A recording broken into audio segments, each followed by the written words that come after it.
So last night, I decided that I would watch at least the first part of the Oscars.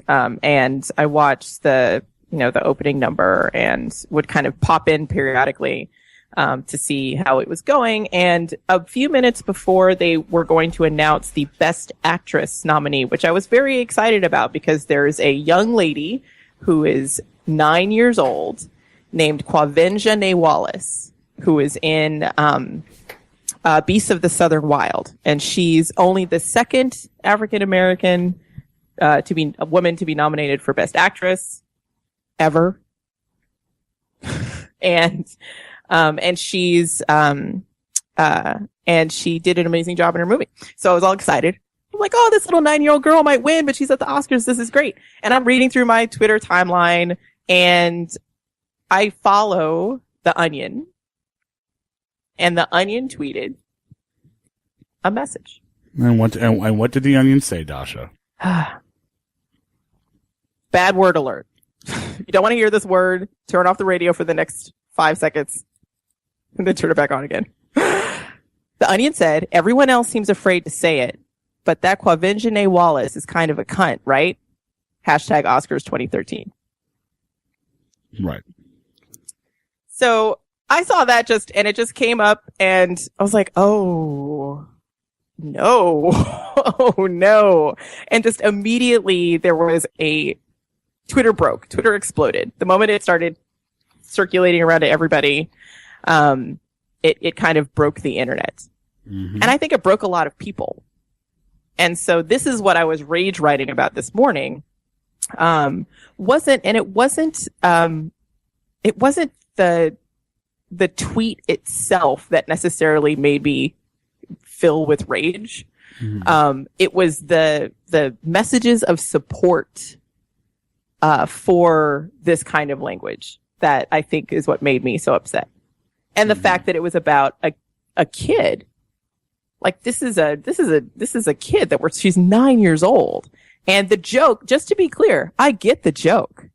The joke is about how like terrible Hollywood gossip is and how like here we have this kid who everybody loves, is totally adorable, is just sort of this darling, right? And so let's just flip it and say something really terrible about her to make fun of how sort of desperate and evil Hollywood culture can be.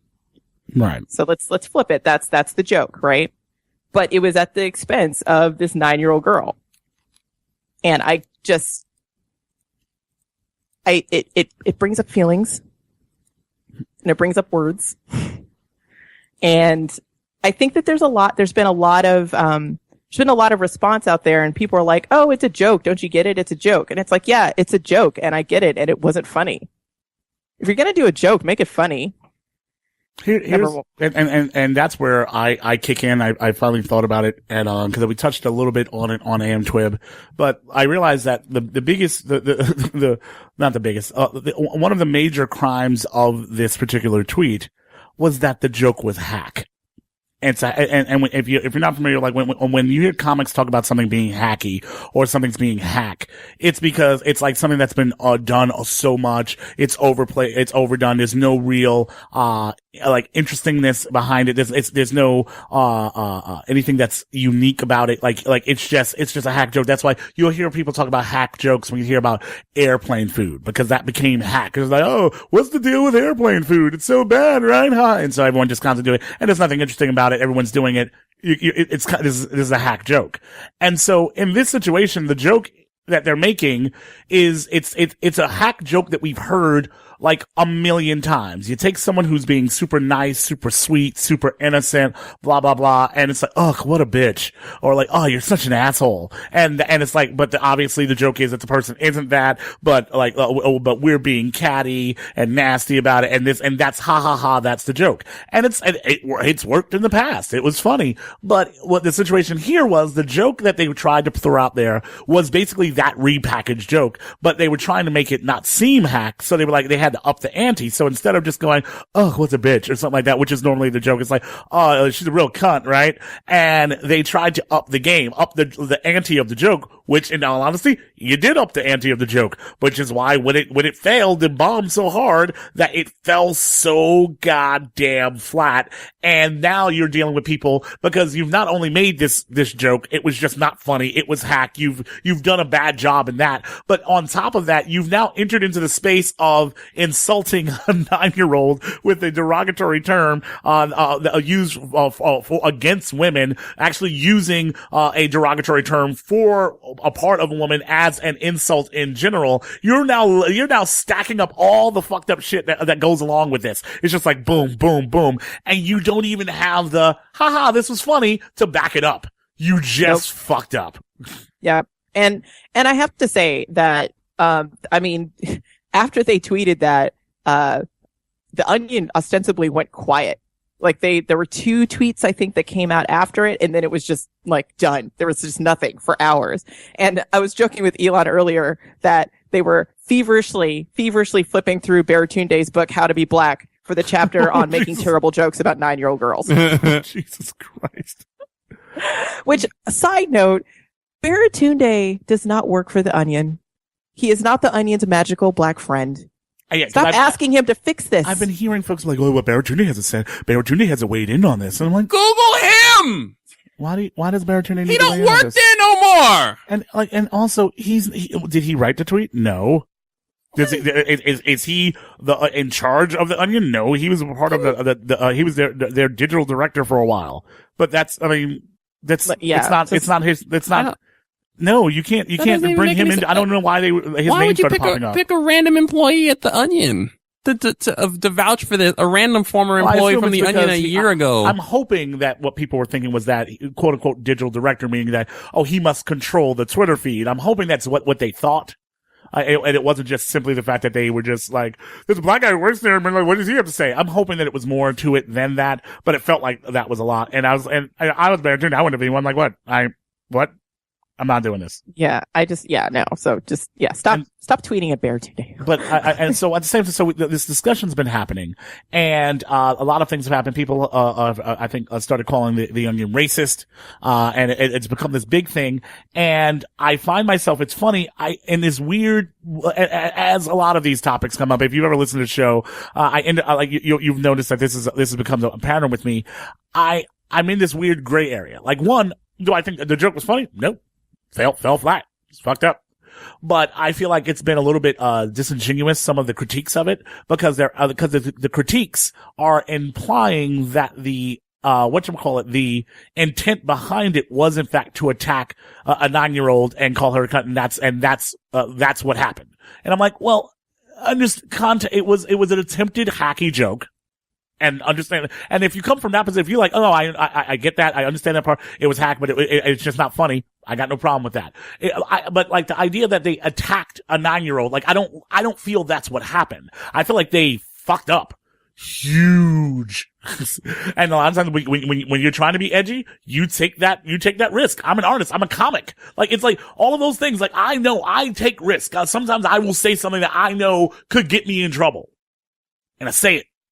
And I have to own it at that point. It's like, yep, I said it. And that was the first thing is that the Onion deleted the tweet, which I was like, you know what? I actually disagree with that. What? I disagree with the fact that they deleted the tweet. You disagree? You don't think they should have? I do not think they should have pulled it down. I think they should have left it and kept it in the archive as this is what you did. You said it. Well, I agree. That's a panic response. So you can't, when you're sitting there like 4 people at a computer and someone types something and all of a sudden the weight of the world comes down on 4 people at computers watching the Oscars, there's just a panic response. I don't know if there was any strategy besides, oh my God, behind it, honestly. So that's why I imagine the feverish flipping through the book. Like, what do we do? What I'm assuming is Dasha sent them a text and they clicked on it and they all said was like, fix it. Fix this now. What's wrong with you? That's what I'm assuming happened. I mean, that might not have been what happened, but I'm assuming that's what happened. I mean, here's the thing though. It would have, like, the joke, the way that hack joke structure works too is that you're exploiting the vast like gap between the reality of the person that you're talking about. So in this case, Wallace, right? You're exploiting the fact that she's like this sort of pinnacle of goodness and she's a child and she's innocent, and you're coupling it with this most extreme, like just like terribly rude, vile term, right? And it's in that wide gap that the humor is supposed to exist, right? That's where it comes from. But the problem is that for so many women, girls, and women and girls of color, the gap between that word and your identity as a woman, girl in this country is not that wide. So the joke falls flat because the likelihood of you being called that name is actually pretty high. Funny enough, I believe what this kind of falls into is, remember when we were talking about homophobia and the idea that like I was saying that I feel like there's the language is missing to discuss what homophobia, what people mean, because everything is homophobic, either you're homophobic or you're not, and that's it. Whereas within the realm of race, we have a lot of different things that we can use. We can how we label things and do stuff like that. But someone made the argument that there's certain things you can't really like even have that quote unquote academic wonky version of the conversation about it, because within that community, people are still dying, because of being bullied and stuff like that. And I was like, you know what, valid.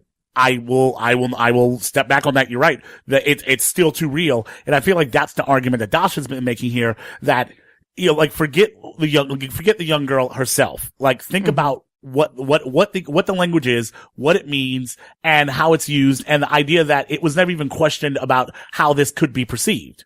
And now you could think of it from the position of, oh, well, I mean, because we just figured that no one will be upset. Everyone understands that this is, look, we're kidding. Or you could look at it from the position of privilege, meaning that, oh, I never even thought about about how this could be perceived, me saying this about a 9-year-old black girl.